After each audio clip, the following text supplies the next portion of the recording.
आज प्रेमचंद जी के द्वारा लिखे गए हैं वेश्या। आज उसका तीसरा पार्ट आप लोग को सुना रहे हैं। चलिए स्टार्ट करते हैं। एक महीना गुजर गया।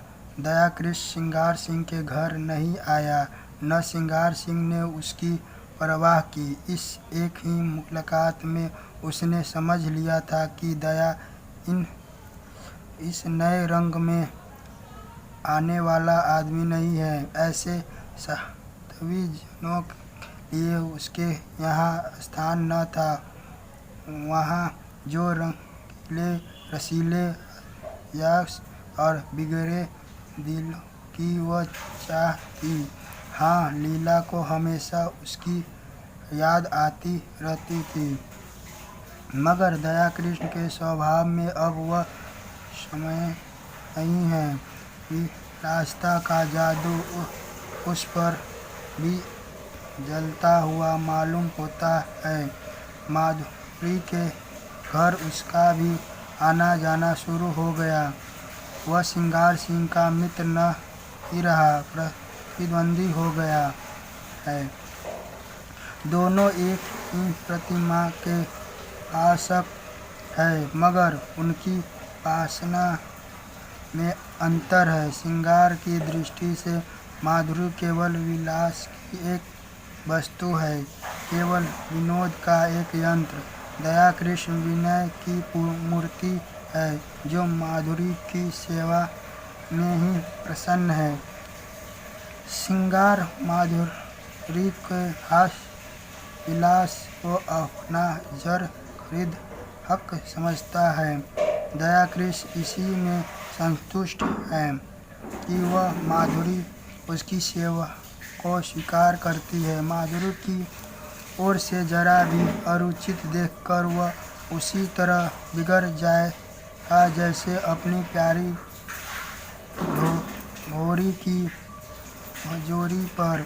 दया कृष्ण अपने को उसकी कृपा दृष्टि के योग ही नहीं समझता। सिंगार जो कुछ माधुरी के देता है, वर्ग भरे आत्म प्रदर्शन के साथ मानो उस पर कोई एहसान कर रहा हो। दया कृष्ण के पास देने को है कि क्या, पर वह जो कुछ भेंट सकता है वह ऐसे श्रद्धा से मानो सीता के फूल चढ़ाता हो।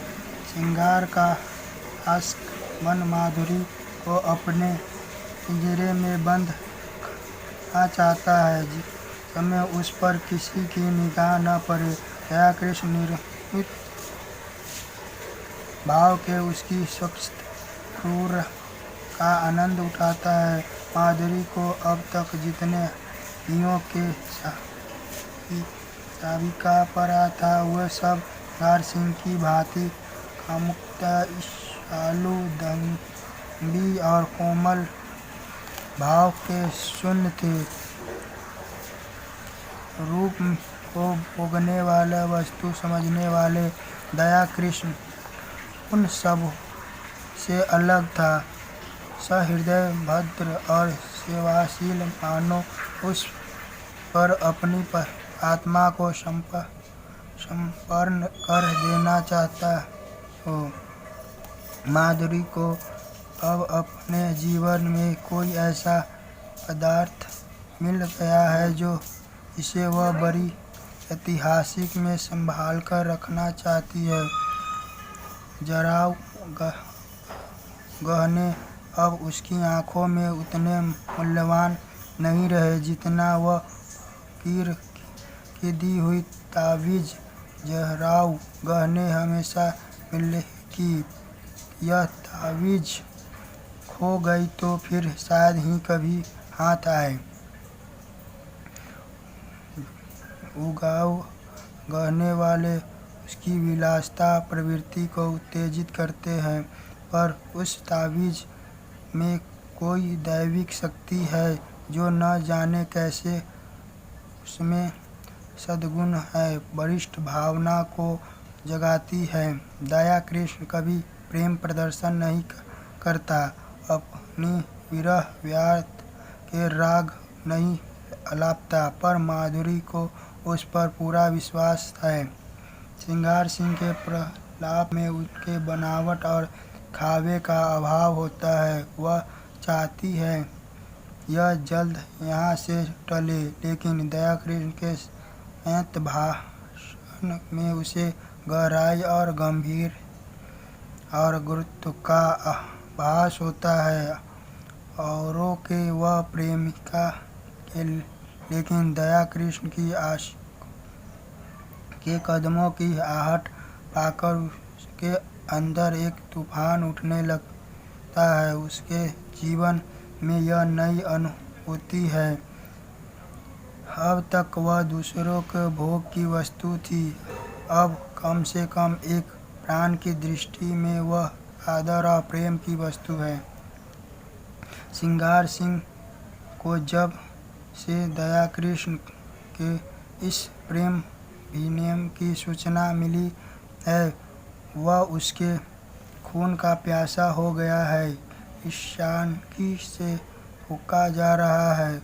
उसमें दयाकृष्ण के पीछे कई सौदे लगा रखे हैं कि वे उसे जहाँ पाए उसका काम तमाम कर दे। वह खुद पिस्तौल लिए उसकी टोह में रखता है। दयाकृष्ण इस बात को समझता है, जानता है।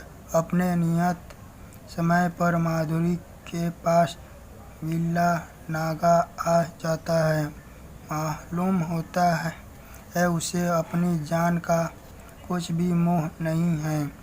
सैयद उसे देखकर क्यों कतरा जाता है, मौका पाकर भी क्यों उस पर वार नहीं करते, उसका रहस्य वह नहीं समझता।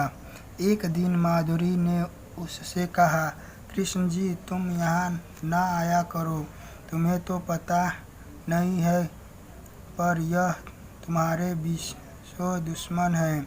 मैं डरता हूँ कि किसी दिन कोई बात न हो जाए। शिशिर की तुषुर मंडित संध्या थी। माधुरी एक कश्मीरी शाल ओढ़े अंगीठी के सामने बैठी हुई थी।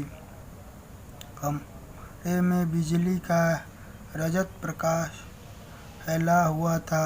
दयाकृष्ण ने देखा, माधुरी की आंखें सजल हो गई हैं और वह मुंह फेरकर उन्हें दयाकृष्ण से छिपाने की चेष्टा कर रही है।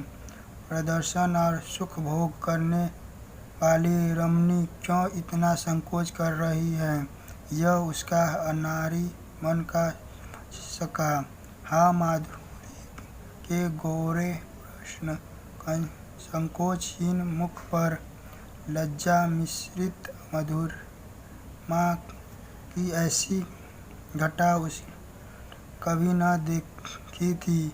आज उसने उस मुख पर कुलवधू की भीरू आकांक्षा और दृढ़ वात्सल्य देखा और उसके अभंग में सत्य का उदय हो गया। उसने स्थिर भाव से जवाब दिया, मैं तो किसी की बुराई नहीं करता। मुझसे किसी को क्यों वैर होने लगा। मैं यहाँ किसी का बाधक नहीं, किसी का विरोधी नहीं। दाता के द्वारा पर सभी भिक्षुक आते हैं। अपना अपना भाग्य है। किसी को एक चुटकी मिलता है, किसी को पूरा थाल। कोई क्यों किसी से जले। अगर किसी पर तुम्हारा विशेष कृपा है तो मैं उसे भाग्यशाली समझकर उसका आदर करूँगा। जलूं क्यों? माधुरी ने स्नेह स्वर में कहा, जी नहीं, आप कल से न आया कीजिए। दयाकृष्ण मुस्कुराकर बोला, तुम मुझे यहाँ आने से नहीं रोक सकती। भिक्षुक को तुम दुष्कार सकती हो। द्वार पर आने से नहीं रोक सकती। माधुरी स्नेह की आंखों से उसे देखने लगी, फिर बोली, क्या सभी आदमी तुम्ही जैसे निष्कपट है? तो फिर मैं क्या करूं? यहाँ न आया करो, यह मेरे बस की बात नहीं है। माधुरी एक क्षण तक विचार करके बोली, एक बात कहूँ, मानोगे? चलो हम तुम किसी दूसरे नगर की राह ले, केवल इसीलिए कि कुछ लोग मुझे खार खाते हैं। खार नहीं खाते, तुम्हारी जान के ग्राहक हैं। दया कृष्ण उसी अचलित भाव से बोला, जिस दिन प्रेम का यह पुरस्कार मिलेगा वह मेरे जीवन का नया दिन होगा। माधुरी उससे अच्छी मित्र और क्या हो सकती है? तब मैं तुम्हें पृथक न रहकर तुम्हारे मन में, तुम्हारी स्मृति में रहूँगा। माधुरी ने कोमल हाथ से उसके गाल पर की दी। उसकी आंखें भर आई थी। इस शब्दों में जो प्यार भरा हुआ था वह जैसे पिचकारी की धार की तरह उसके हृदय में समा गया। ऐसे कल वेदन, ऐसा नशा, इसे वह क्या कहें? उसने करुण स्वर में कहा, ऐसे बातें न किया करो कृष्ण, नहीं तो मैं सच कहती हूँ एक दिन जहर खाकर तुम्हारे चरणों में सो जाऊँगा। तुम्हारे इन शब्दों में न जाने क्या जादू था कि मैं जैसे फूंक उठी। अब आप खुद के लिए यहाँ न आया कीजिए, नहीं तो देख लेना मैं एक दिन प्राण दे दूँगा। तुम क्या जानो हत्यारा श्रृंगार किस बुरी तरह तुम्हारे पीछे पड़ा हुआ है। मैं उसके शब्दों की सामद करते करते हार गई हो। कितना कहती हैं दया कृष्ण ने, मेरे कोई सम नहीं है, उसके सामने तुम्हारी निंदा करती हूँ, कितना कोसती हूँ, लेकिन उस निर्दयी की मुझ पर विश्वास नहीं आता। तुम्हारे लिए मैंने इन गुंडों की कितनी मिन्नतें की है, उनके हाथ कितने अपमान सहन है, वह तुमसे न कहा ही अच्छा है। जिनका मुख देखना भी मैं अपनी शान के खिलाफ समझता हूँ, उनके पैरों परी हूँ, लेकिन ये कुत्ते हड्डियों की टुकड़े पाकर और भी शेर हो जाते हैं। मैं अब उनसे तंग आ गई हूँ और तुमसे हाथ जोड़ कर कहती हूँ कि यहाँ से किसी ऐसे जगह चले चलो जहाँ हमें कोई न जानता हो। वहाँ शांति के साथ पड़े रहेंगे। मैं तुम्हारे साथ सब कुछ झेलने को तैयार हूँ। आज इसका निश्चित करके बिना मैं तुम्हें न जाने दूँगा। मैं जानती हूँ तुम्हें मुझ पर अब भी विश्वास नहीं है। तुम्हें संदेह है कि तुम्हारे साथ कपट करूँगा।